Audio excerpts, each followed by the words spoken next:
Hey there. Tonight we're slipping into a different kind of night visitor. Not one who startles, but one who lingers, quiet and patient, like the final echo of a fading dream. The Greeks believed the night was not something to fear loudly, but something to understand gently, the way you understand the weight of your own blanket when sleep is already halfway holding you. If these slow ancient stories bring you a little calm, maybe consider liking the video, subscribing to the channel, or leaving a quiet comment about where in the world you're listening from, only if it feels peaceful to you. No pressure at all. It's just comforting to know we're not the only ones resting under these old myth-filled skies. So settle in, soften your breathing, and let your mind drift as we wander back to a world where the night had manners, shadows had stories, and even the heaviest weight was simply a lesson waiting to be understood in the long darkness before dawn. When even the watch dogs of farmsteads lie still and the owls have folded their wings, the ancient Greeks knew that the boundary between worlds grew thin. Not at midnight. That hour belongs to more theatrical fears. No. The true threshold came in the deepest part of night, somewhere between the third and fourth watch, when the body has grown heavy with unnatural sleep and the mind, restless, begins to wander the corridors of itself. It was then that the unhurried came. They were not gods in the grand sense, not thundering Zeus nor arrow-singing Artemis. They were something older, quieter, more intimate, children of Nyx, the primordial night, and brothers to death and sleep themselves. Hesiod named them in his careful tally of cosmic genealogy, thousands upon thousands, fluttering black, winged, soft-feathered, born from the same dark womb that birthed the Fates and the Hesperides. They had no single temple, no festival with torches and hymns. Their worship was involuntary. Every mortal paid it nightly, whether they wished to or not. The Greeks did not think of dreams as harmless entertainment or random firings of the brain. Dreams were visitations, portents, conversations with something that knew you better than you knew yourself. And the unhurried were the messengers, or sometimes the jailers, who carried those conversations into the sleeping mind. Most were gentle. They came on quiet wings, slipping through the keyhole or under the door like smoke. Homer describes them emerging from two gates in the underworld, one of polished horn, the other of gleaming ivory. Dreams that pass through the gate of horn are true, clear, prophetic, heavy with meaning that must be deciphered upon waking. Dreams that slip through ivory are false, beautiful lies. Seductive shapes that dissolve at dawn, leaving only a vague aftertaste of sweetness or shame. But not every dream arrived through a gate. Some came through no gate at all. They came sideways, through cracks no architect could seal, through the soft place where the skull meets the spine, through the open mouth of the sleeper who had forgotten to close it against the dark. These were the ones that did not knock. These were the ones that settled on the chest like wet wool, pressed the ribs inward until breath became a labour, turned limbs to stone while the mind screamed silently inside its cage. The Greeks had a name for that particular visitor, Epiles. The name itself is a hiss, Epiles, the one who leaps upon. Not a grand demon with horns and whip, but something far worse, a small, insistent, intimate. a weight no heavier than a cat, yet impossible to throw off. Ancient medical writers would later call it panikos, panic, but the older, truer word was epiiles, the presser, the smotherer, the one who sits astride the sleeper and rides the nightmare like a horse until the first grey light. He was not always alone. Sometimes he brought cousins, shadowy shapes without names, half seen at the corners of vision, whispering things the waking mind would never allow. They did not speak in sentences. They spoke in pressure, in sudden cold at the base of the neck, in the certainty that something is watching from the foot of the bed and will not look away until it has finished watching. The sleeper knew, even in the locked prison of paralysis, that these were not ordinary dreams. These were incursions. The body lay still, heart hammering against ribs that refused to rise. The mind raced, screamed, begged the limbs to move, to sit up, to strike at the thing on the chest. Nothing answered. Only the slow, deliberate weight increased. And somewhere in the room, or inside the skull, a soft rustle of wings, the brush of feathers against stone, the quiet click of talons settling on the bed frame. The unhurried had many forms. Some appeared as beautiful young men with long curling hair and gentle hands. Some came as women with eyes like polished obsidian.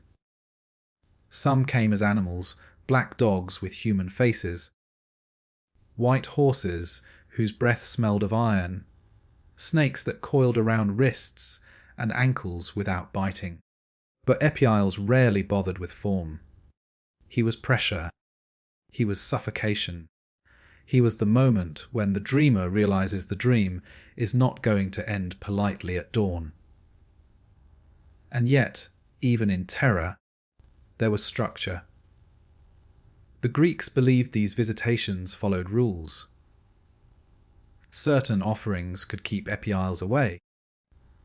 A black ewe sacrificed at a crossroads at midnight. Its blood poured into a pit while the name of Hypnos was whispered 3 times. A sprig of mugwort placed beneath the pillow.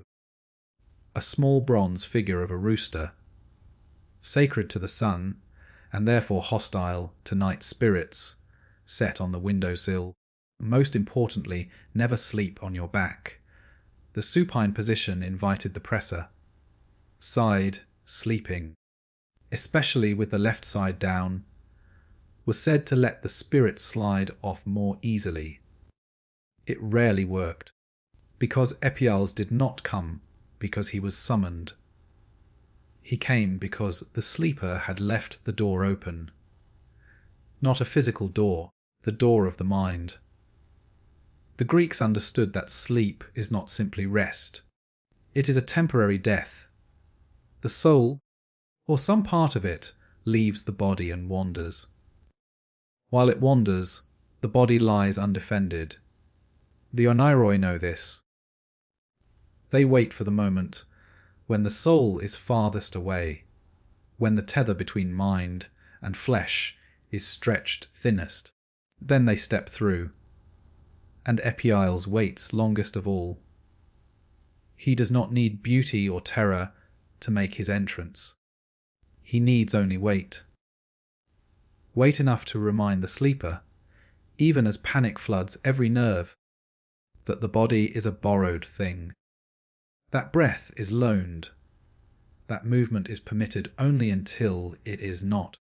And in that long moment between paralysis and waking, when the chest refuses to rise and the scream dies in the throat, the sleeper learns the oldest lesson of the night.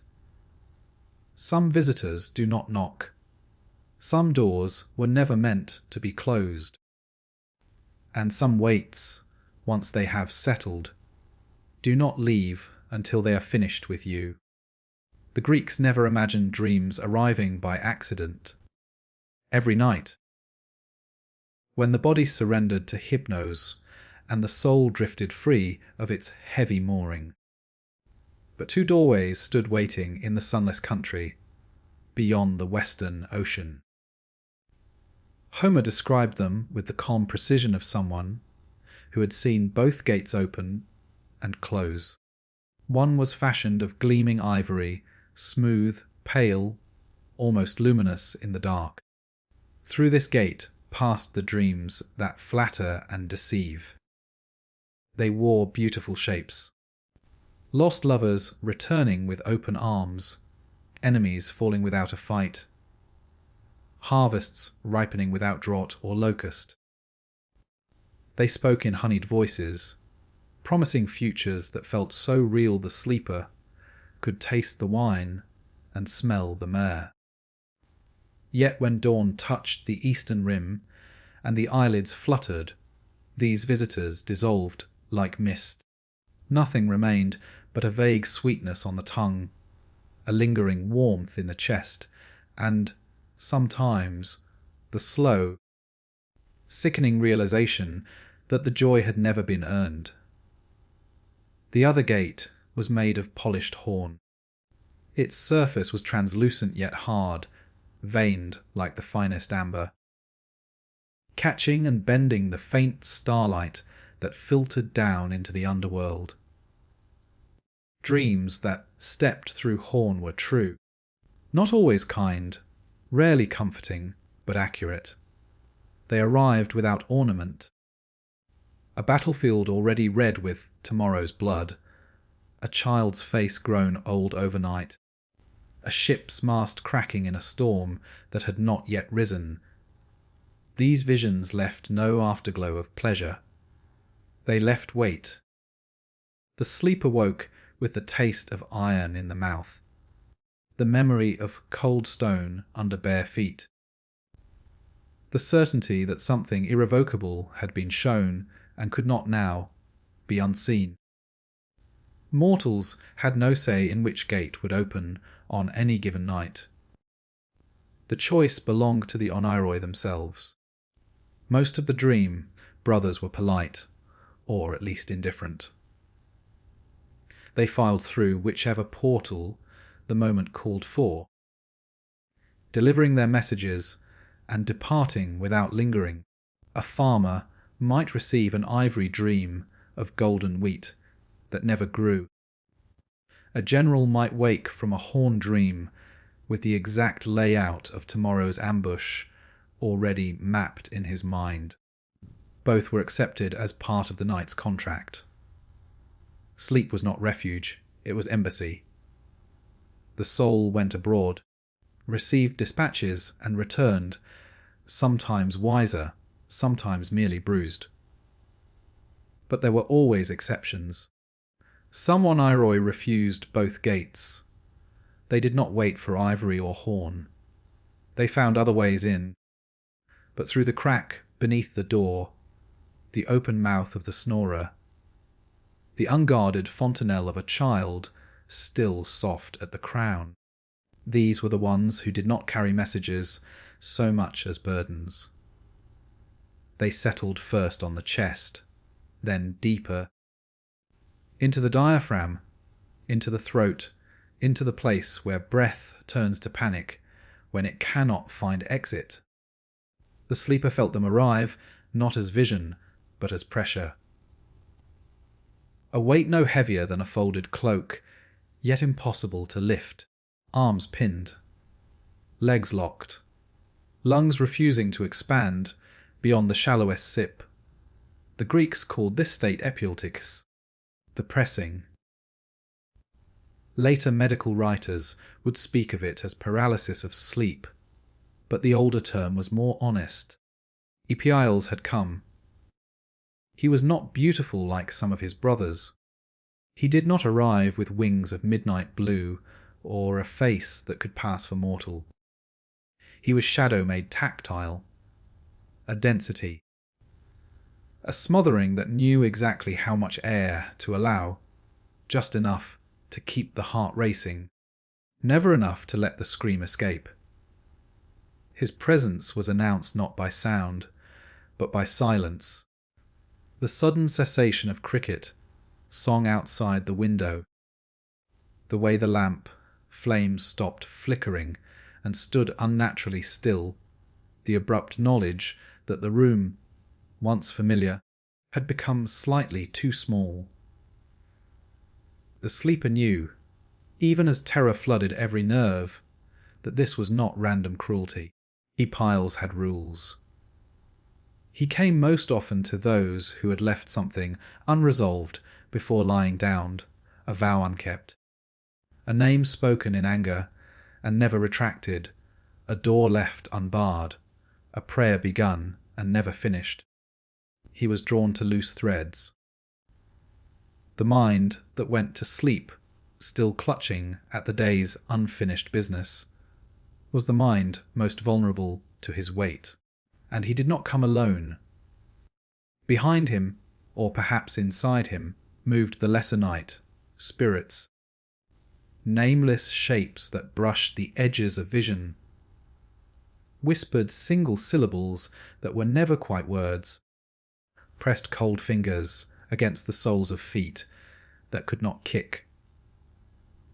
They did not need names, because they were not individuals. They were extensions of the pressure itself, the panic that lives in the gap between "I want to move" and "I cannot." Yet even Epiles had limits. He could not stay past first light. The moment the eastern sky paled, even before the rooster's first uncertain crow, the weight began to lift. Not suddenly, slowly, reluctantly, like a hand withdrawing from a throat it had held all night. The sleeper felt ribs remember how to rise, lungs remember how to fill, throat remember how to make sound. The scream that had been locked inside burst free, sometimes aloud, sometimes only in the mind, and the room snapped back into ordinary proportion.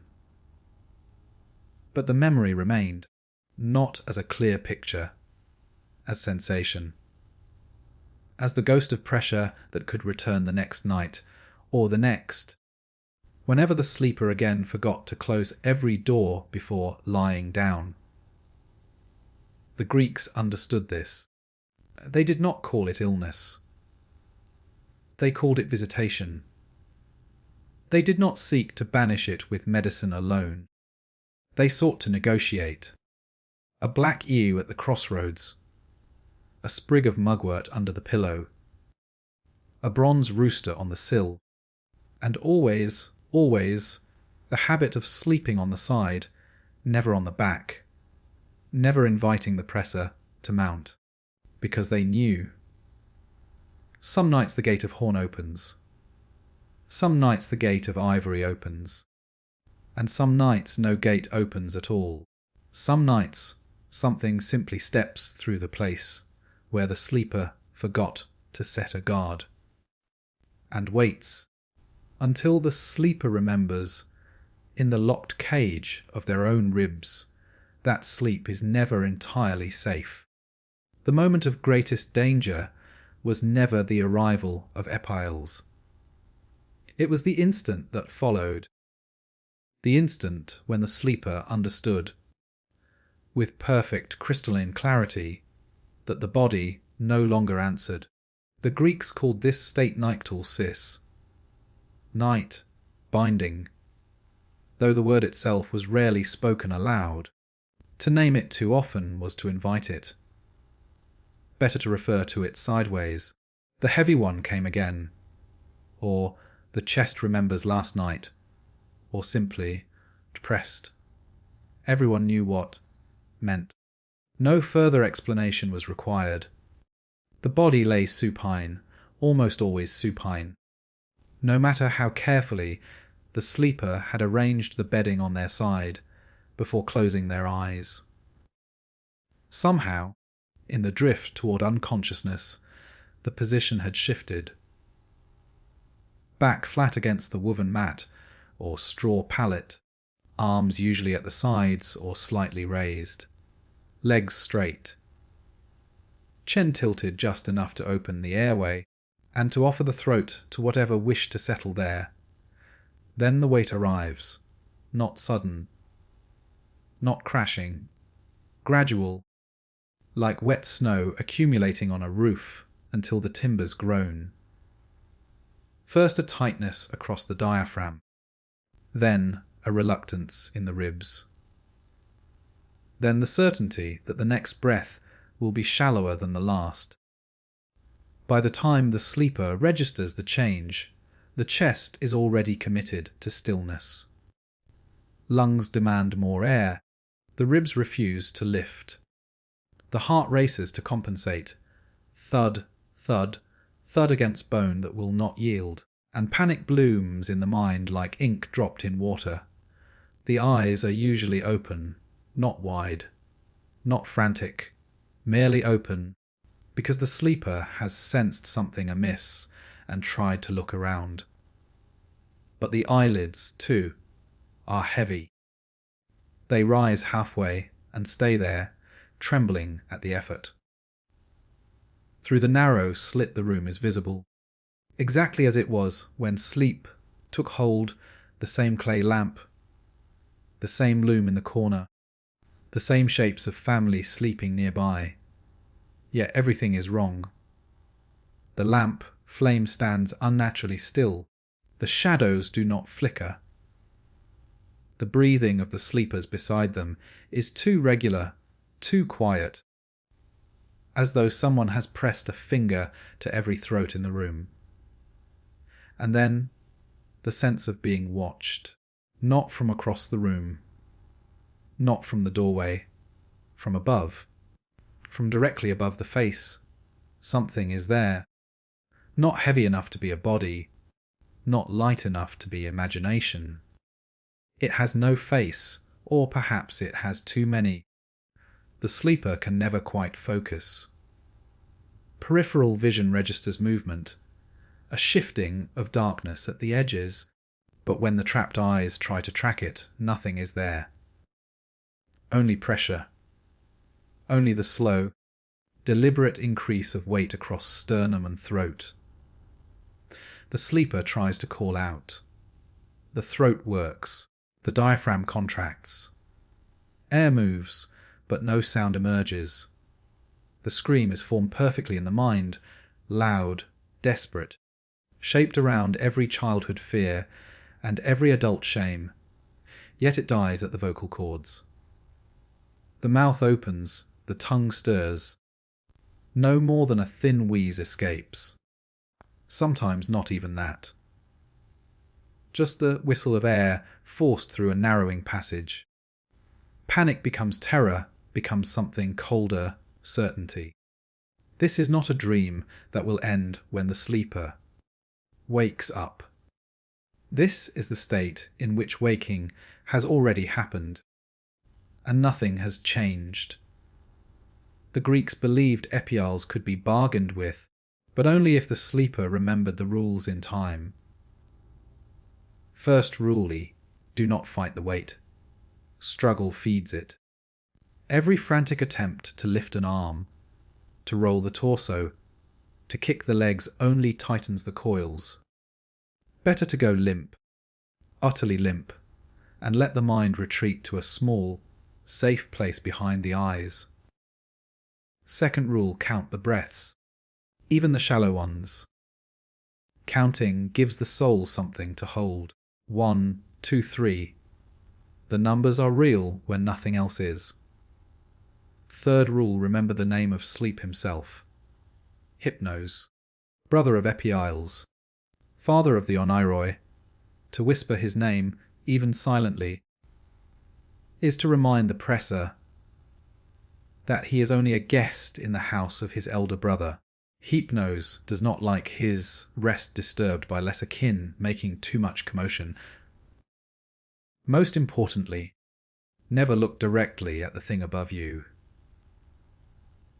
To meet its gaze, if it has eyes, is to give it permission to stay longer. Better to fix on a single point the crack in the ceiling beam, the shape of the loom, the slow drip of wax from the lamp. Anchor the mind there. Let the weight do what it will to the body. The body is only on loan tonight anyway. Then, eventually, light. Not sudden dawn. Not the rooster's crow. Just the first pale grey at the eastern window. A thinning of the dark. A slight lifting at the edges. The weight hesitates. It never leaves willingly. It lingers, a last deliberate press, as though to remind the sleeper who was master for these long minutes. Then, slowly, grudgingly, it withdraws, first from the throat, then the chest, then the legs. Breath returns in a ragged gasp. Limbs jerk once, violently, as control floods back. The scream that was locked inside finally escapes, half sob, half shout, and wakes the household. The sleeper sits up, chest heaving, hands clutching at the place where the weight had settled. Family gathers. Someone lights another lamp. Someone brings water. Someone murmurs the proper words. It passed. It has gone. No one asks for details. Everyone knows the details already. They are the same every time. Outside, the sky is turning rose. The sleeper drinks the water, shivers, touches their own chest where the pressure had been, finds no mark, no bruise, only the memory of weight. A memory that will fade during the day, but sharpen again as soon as the eyelids grow heavy tomorrow night. And somewhere, in the borderland between sleep and waking, between horn and ivory, Epiales folds his wings, settles back into shadow, and waits, patient, unhurried, knowing the sleeper will return. Because every night the same door is left ajar, and every night he is invited in, simply by lying down. The Greeks did not speak Epiales' name loudly, not at dinner tables, not in the marketplace, not even in the safety of daylight. To say it aloud was to risk summoning him early, before the lamps were lit and the doors barred. Instead they used circumlocutions, half phrases, gestures, a hand laid flat across the chest, a slow exhalation through pursed lips, a single word dropped into conversation like a stone into deep water. It came again.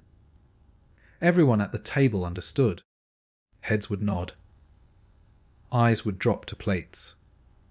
The talk would turn quickly to safer things. The price of barley, the new moon's omen, the neighbour's lame goat. No one asked for details.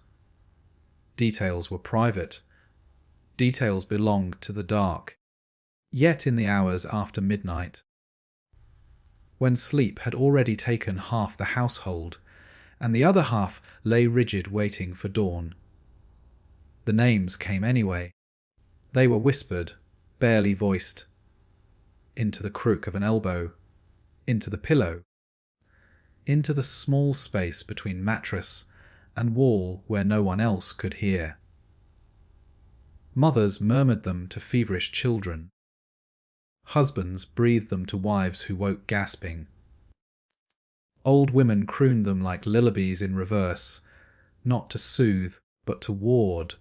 Son of Nyx, brother of Hypnos, the presser, the heavy one, Epiales. Each name was a key. Each key turned in a lock that should have stayed shut. Yet the sleeper could not help but speak it, the way a tongue cannot resist probing a broken tooth.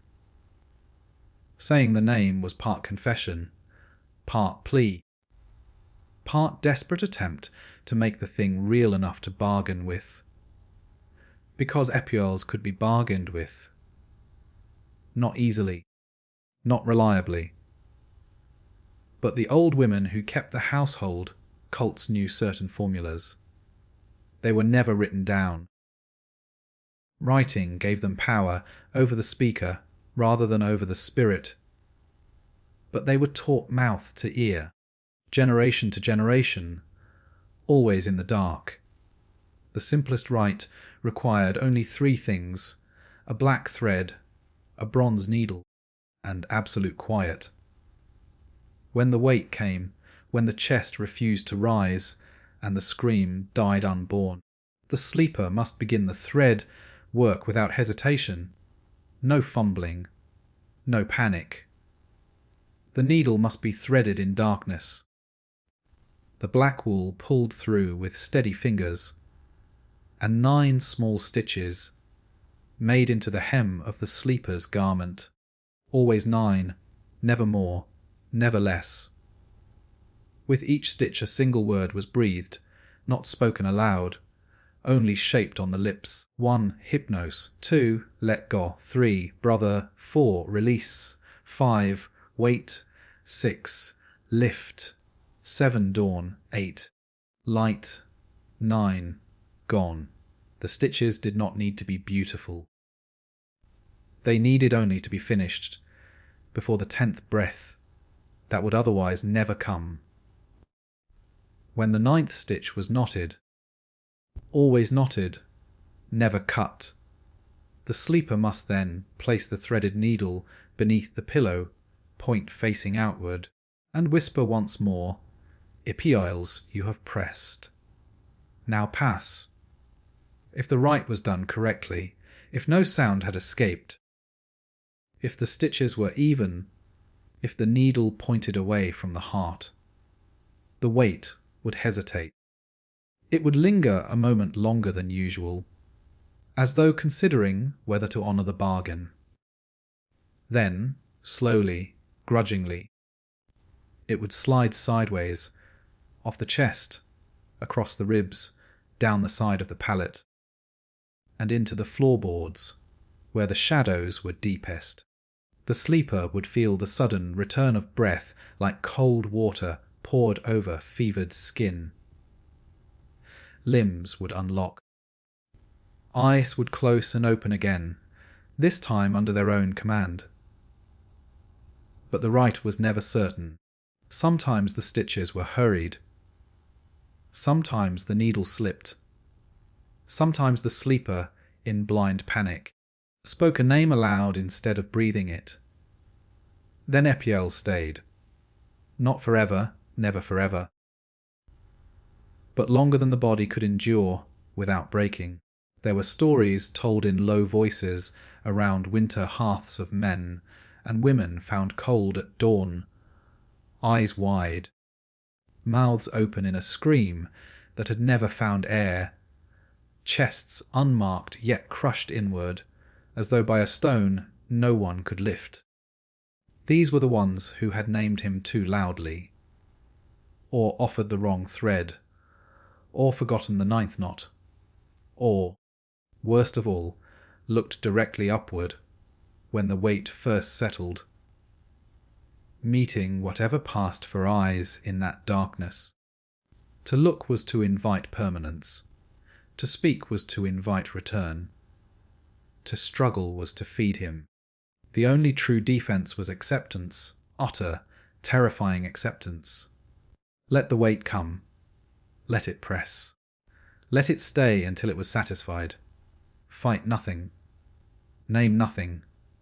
Simply count the breaths, 1, 2, 3, until the eastern sky paled and the first bird stirred on its roost. Then, and only then, would Epioles withdraw, leaving behind no mark except the memory of pressure and the certainty that he would come again, because he always came again. The Greeks understood this. They did not call it illness. They did not call it superstition. They called it night, and night, like every other ancient force, had its etiquette, its bargains, its prices, and its patient, waiting names, whispered only when the lamp is out, the door is barred, and the sleeper has already forgotten how to keep the dark on the other side of the eyelids. Dawn was never certain. even when the sky paled in the east and the first thin grey light slipped under the door, Epiles could linger. He had no obligation to leave exactly when the rooster crowed. The bird's call was only a suggestion, a reminder, not a command. Some nights he stayed longer, pressing just enough to make the sleeper doubt whether morning had truly arrived. The room would lighten, shapes would sharpen, yet the weight remained stubborn, intimate, almost thoughtful, as though the spirit were saying, "I could go, but I choose not to." Not yet. The Greeks learned this the hard way. They learned it in farmhouses where the rooster had been eaten by a fox 2 nights before. In city tenements where no birds were kept. In mountain villages too high for cocks to survive the winters. They learned it when children woke blue, lipped and gasping, while the rest of the household snored on. When young wives found themselves pinned beneath invisible husbands who would not rise, when old men felt their hearts labour against ribs that refused to expand. Dawn alone was not enough. Protection had to be prepared in advance. Deliberate, physical, stubborn as the presser himself. The first and oldest defence was position. Never sleep on the back. The supine body invited Epiles the way an open palm invites a coin. Chest exposed, throat undefended, limbs splayed. Every line of the body said, "Mount here." Side, sleeping was safer, the left side safest of all. Curling onto the left compressed the heart slightly, made the lungs work harder, reminded the body it was still alive and therefore not entirely available for occupation. Mothers taught daughters to lie down with the left shoulder against the mattress first. Husbands reminded wives. Even infants were rolled gently onto their left sides the moment their eyes closed. Left down. The grandmothers whispered. Always left down. The second defence was plant matter. Mugwort, Artemisia vulgaris, bitter and silver, green, was the most trusted. A sprig picked at the dark of the moon, tied with black thread, laid beneath the pillow or sewn into the hem of the sleeping garment. Its sharp, camphor scent was said to offend the night spirits. Its jagged leaves reminded them of thorns. Some households kept a small clay pot of mugwort growing near the bed, watered only with rainwater collected at midnight.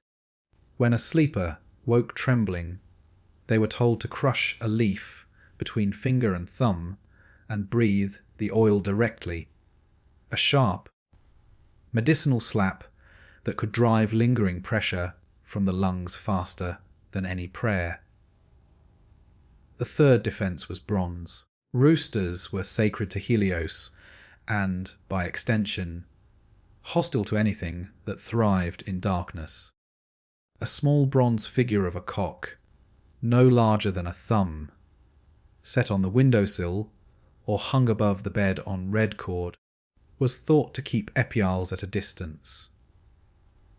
The metal caught and reflected even the weakest light. The bird's vigilant posture reminded the spirit that dawn was inevitable. In wealthier homes the bronze rooster was gilded, its beak sharp enough to draw blood if touched carelessly. In poorer houses it was only a rough casting, but no less potent for its simplicity. Many a sleeper, waking suddenly with chest free and limbs their own again, swore they had heard the faint, metallic crow of bronze just before the weight lifted. The fourth defence was blood. Not much, never much. A single drop from a pricked finger smeared on the doorpost before retiring, or, More commonly, the blood of a black ewe sacrificed at the next crossroads at midnight, but caught in a clay bowl and poured into a pit, while the name of Hypnos was spoken 3 times backward. The pit was covered with stones, never soil. Soil would let the offering rise again. Crossroads were liminal places, where 3 roads met, where Hecate walked, where choices were made and unmade. Epeiles, being a creature of thresholds, respected crossroads. A proper offering there could buy several nights of untroubled sleep. But no defence was perfect. Mugwort could be forgotten. The sleeper could roll onto their back in the middle of the night. The bronze rooster could be knocked to the floor by a restless child. The crossroads offering could be dug up by dogs or washed away by rain. And Epeiles, patient, precise, would wait for the single mistake. When he returned heavier. The weight was not always the same. Some nights it felt like a folded cloak. Others, like a child sitting on the chest. On the worst nights it felt like a full, grown man, knees pinning wrists, hands pressing down on shoulders, face so close the sleeper could feel breath that carried no warmth. The eyes, if there were eyes, were never seen clearly. Only darkness where eyes should be, darkness that looked back. And always, always, the same invitation to struggle. To fight was to feed him. The sleeper who remembered the old women's teaching would go limp, would count breaths, would whisper Hypno's name inside the locked cage of the mind, would fix on one small point, a crack in the ceiling, a knot in the wooden beam, the faint glow of the lamp wick, and refuse to look up. Then, eventually, the eastern sky would pale. The weight would hesitate. It would press one final time, hard, deliberate, almost tender, as though memorizing the shape of the ribs it had occupied. Then it would slide away. Breath would rush back, limbs would jerk.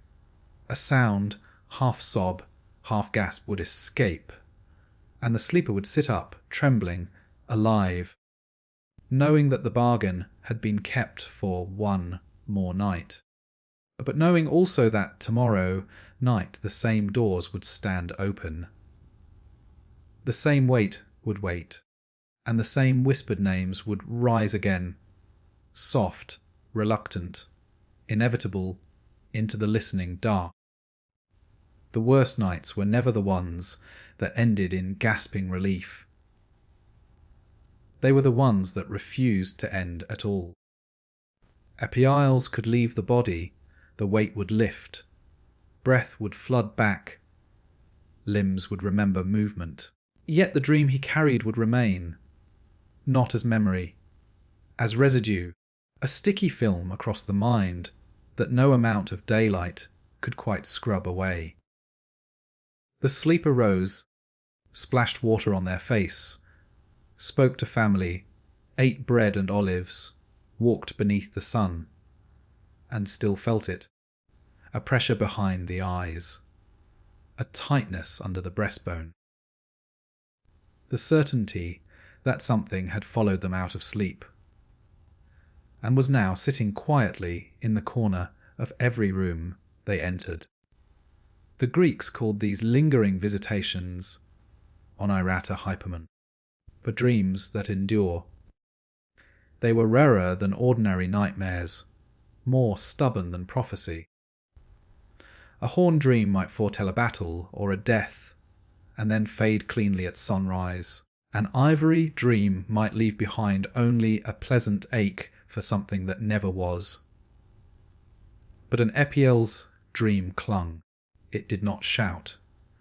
It did not replay terrifying scenes in broad daylight. It simply stayed, a low hum beneath every thought.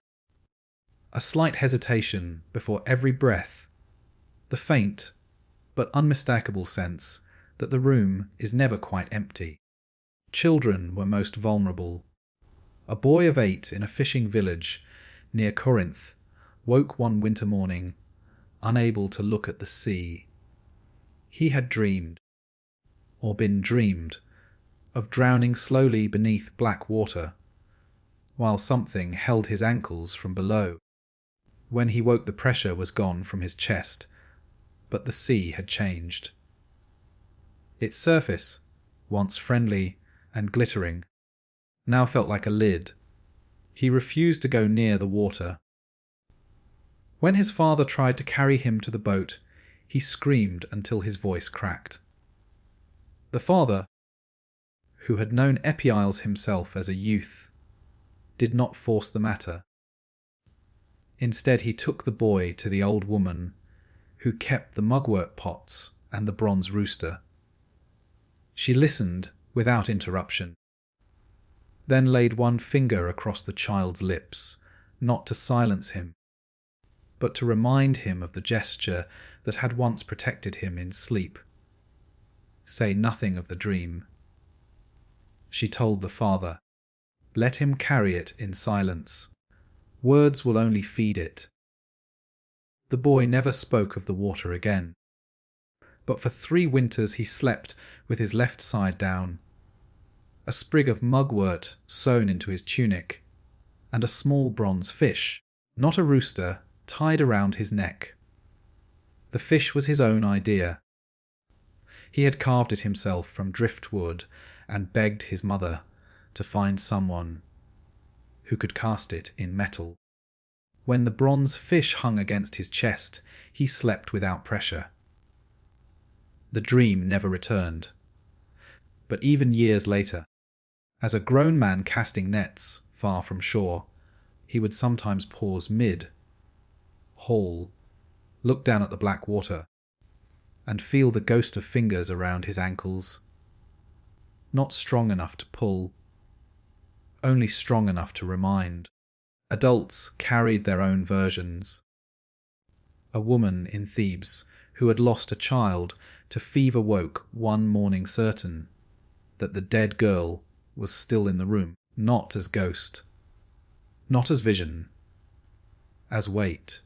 She felt small knees pressing into her stomach, small hands flat against her ribs, exactly as they had felt when the feverish child had climbed onto her lap in the last days. The pressure was gone by sunrise, but the sensation remained. She could not bear anyone to touch her abdomen, not her husband, not the midwife who came to check for new life. She wore wide girdles even when alone. She slept sitting upright for months. Eventually she sought the crossroads at midnight with a black ewe of her own. She poured the blood herself, whispering the names backward as custom demanded. The weight never returned, but she never again slept flat on her back, and she never again let anyone place a hand on her stomach, not even to feel for a heartbeat. The philosophers tried to explain it. In the cool colonnades of the academy, they spoke of the persistence of the passions, how the soul, once impressed by a strong image, carried the impression forward into waking life the way a seal leaves its mark on wax. Aristotle wrote of dreams as movements remaining from sense, impressions, lingering like ripples after the stone has sunk. Yet even he admitted there were nights when the ripples felt too heavy, too deliberate, as though something had stepped into the wax while it was still soft, and pressed its full weight down. The physicians offered remedies. Galen prescribed mugwort tea before bed, hellebore to purge black bile, but gentle purges to balance the humours. He noted that those who slept on the left side suffered fewer visitations. The heart Being on the left is pressed less when the body lies that way. The spirit finds less purchase. Yet he also wrote privately, in notes never meant for public eyes, of patients who followed every rule and still woke with the same weight. There are visitations, he concluded in one margin, that no medicine reaches. The priests knew better. They kept small lead tablets in the sanctuaries of hypnos. Curse tablets in reverse. Instead of binding an enemy, they begged the god of sleep to bind his unruly brother.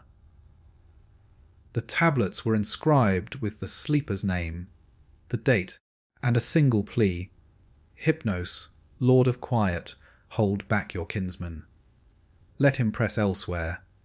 They were rolled, tied with black thread, and dropped into sacred pits at the edge of temple precincts.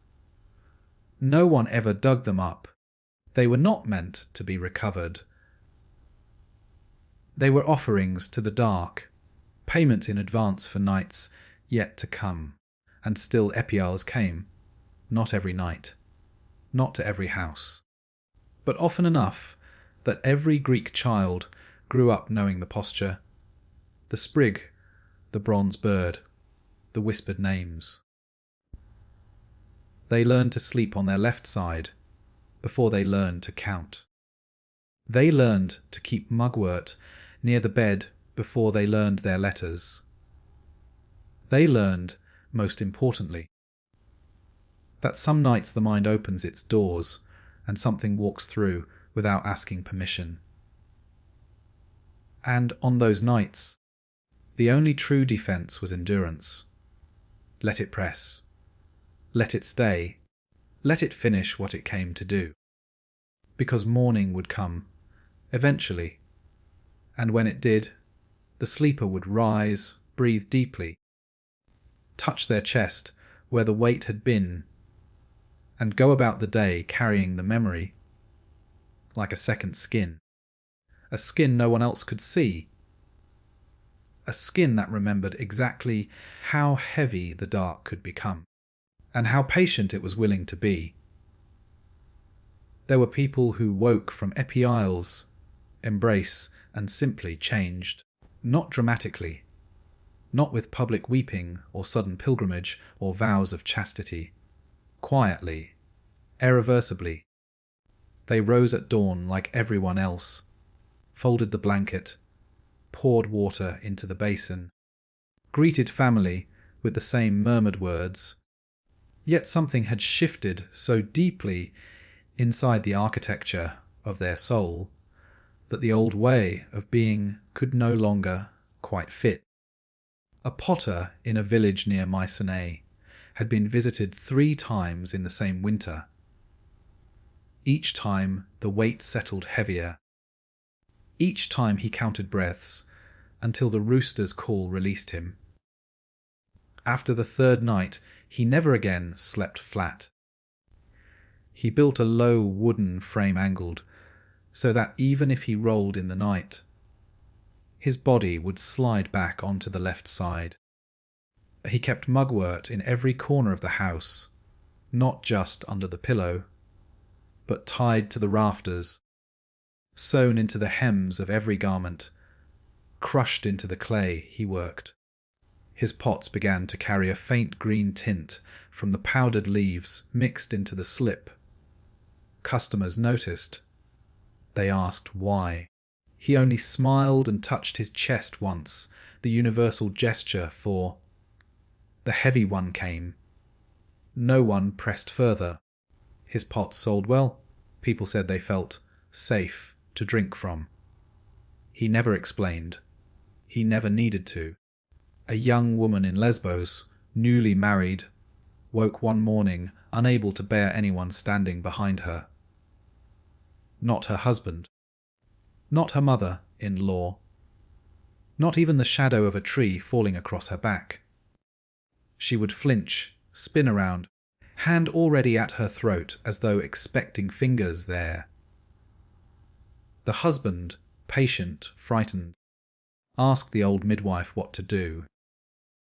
The midwife came at dusk with a black thread and a bronze needle. She stitched 9 small crosses into the back of the woman's chiton, while the girl sat rigid, eyes fixed on the lamp, flame. When the last knot was tied, the midwife whispered, "Know the weight has somewhere else to settle." The woman never woke Prest again, but for the rest of her life she slept facing the wall, back guarded by stone, front guarded by her husband's breath. She bore 3 children. She never told them why she always slept that way. They never asked. Some knowledge is inherited without words. An old fisherman on Naxos stopped going to sea after a single night. He had dreamed, or been dreamed, of sinking slowly, while something coiled around his calves and pulled. He woke with salt taste in his mouth and the smell of deep water in his hair, though he had never left his mat. The next morning he sold his boat. He took up net, mending on the shore instead. When asked why a man who had fished 40 years would suddenly fear the water, he only shrugged and laid a flat hand across his chest. The gesture was answer enough. His neighbours nodded. They bought his nets. They left him alone. He lived another 23 years on dry land. When he died, they found a small bronze fish tied around his neck, not a rooster, and a sprig of dried mugwort sewn into every seam of every garment he owned. No one removed them before the pyre. They burned with him. These were not the ones who screamed their stories in the agora or carved votive reliefs for the temples. These were the quiet ones, the ones who changed their habits without announcement, who slept angled, who kept plants near the bed, who touched their chest when the conversation turned too loud. They never spoke of again, not because they had forgotten, but because speaking would have given the memory fresh weight. Silence starved it. Silence kept it small. Silence let it shrink until it was only a faint pressure under the breastbone on very cold nights, a reminder, not a return. The philosophers noticed. They wrote treatises on the persistence of fantasia and the lingering motion of the sensitive soul. They spoke of bile and pneuma and the balance of hot and cold. But even Aristotle, in a private note scribbled in the margin of his own manuscript, admitted, "There are impressions that do not fade with waking. They remain like a seal pressed too deeply into wax. The wax remembers the shape even when the seal is gone." He did not name Epiales. He did not need to. The name lived in the silences between the lines. In the villages, in the cities, in the mountain farms, the changed ones carried on. They worked, they loved, they raised children, they grew old. But they never again slept on their backs, without first touching the mugwort, checking the bronze bird, whispering the name of Hypnos 3 times into the dark. And when their own children asked, years later, why grandfather always sleeps tilted, why mother keeps green leaves under the pillow, why father touches his chest when the wind rises at night, they answered the same way. It remembers. No further explanation. None was needed. The gesture had become the story, and the story, like the weight itself, had learned how to stay without ever quite being seen. In the end, Epiales never truly leaves. He only withdraws far enough that the sleeper can breathe again, far enough that the morning light feels ordinary once more. Far enough that the day can be lived without constantly touching the place on the chest where the pressure had settled. But he never departs entirely.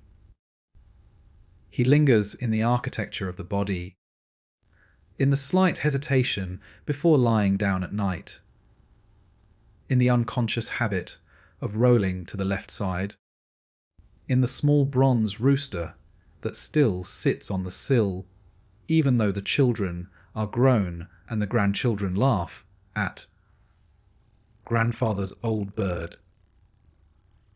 He lingers in the way certain shadows feel heavier than they should, in the way a quiet room can suddenly feel occupied, in the way breath sometimes catches, for no reason at all, a brief, remembered tightness that passes as quickly as it came. The Greeks accepted this. They did not expect final victory over the night. They expected negotiation. They expected ritual. They expected the understanding that some forces are older than medicine, older than philosophy, older than the very names we give them. Epieles was not an enemy to be slain. He was a condition of being human.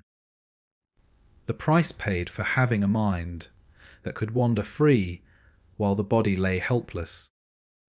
The cost of possessing a soul that could dream at all. So they built their defences not to banish him forever, but to teach him manners. The mugwort stayed under the pillow until it crumbled to dust and was replaced. The bronze rooster was polished each spring, even when no one remembered why. The stitches were sewn into new garments as the old ones wore thin. The left side was favoured in every bed, in every generation. And when, inevitably, the weight returned after months or years of quiet, the sleeper did not cry out in surprise.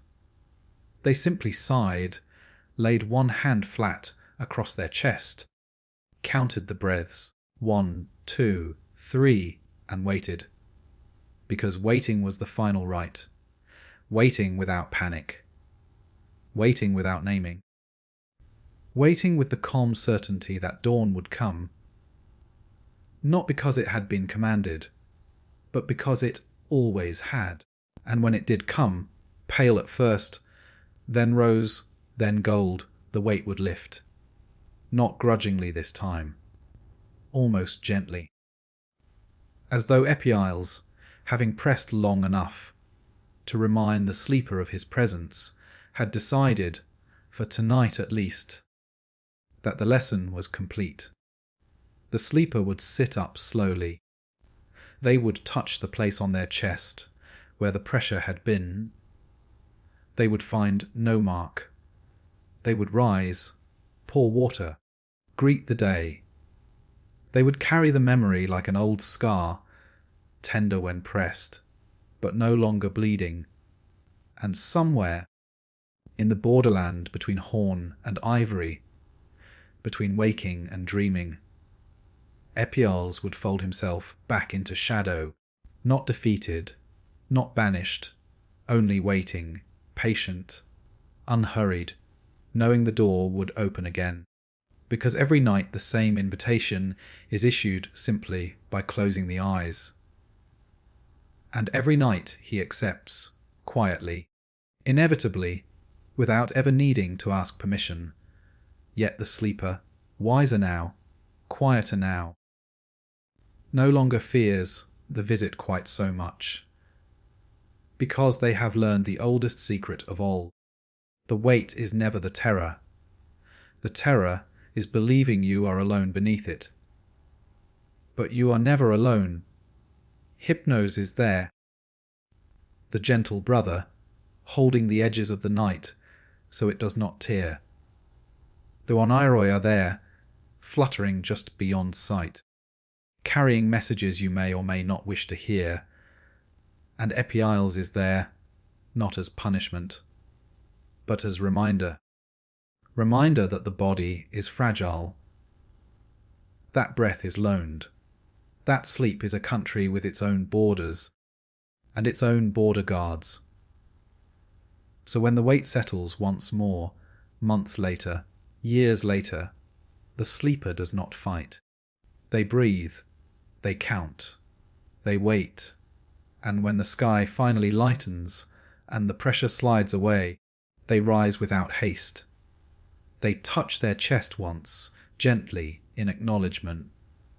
They whisper, barely voiced, into the morning airy, "Thank you for the lesson." Then they step into the day, carrying the memory, carrying the weight that is no longer heavy, carrying the quiet certainty that night will come again, and they will be ready, because they have learned. Some visitors do not knock, but some sleepers learn how to open the door without fear. And when they do, the night, for all its shadows, becomes only another room in the house of being, a room with its own rules, its own guests, and its own slow, patient dawn. The rooster crows, the mugwort releases its scent. The sleeper breathes fully once, twice, 3 times, and somewhere, in the place where dreams are born and die, Epiles folds his wings one last time for that night. Not gone, never gone, only waiting, quiet, heavy, and, in his own way, teaching. The sleeper smiles faintly, the smallest possible smile, and begins the day. The night has ended. The next one has not yet begun. And between the two lies the whole wide world of waking, fragile, beautiful, and entirely their own, until the eyelids grow heavy once more, and the door, as it always does, opens again. The story ends here, with the weight lifted for one more morning, the sleeper still breathing, the night still waiting, and the quiet understanding that some lessons are never quite finished. Good night.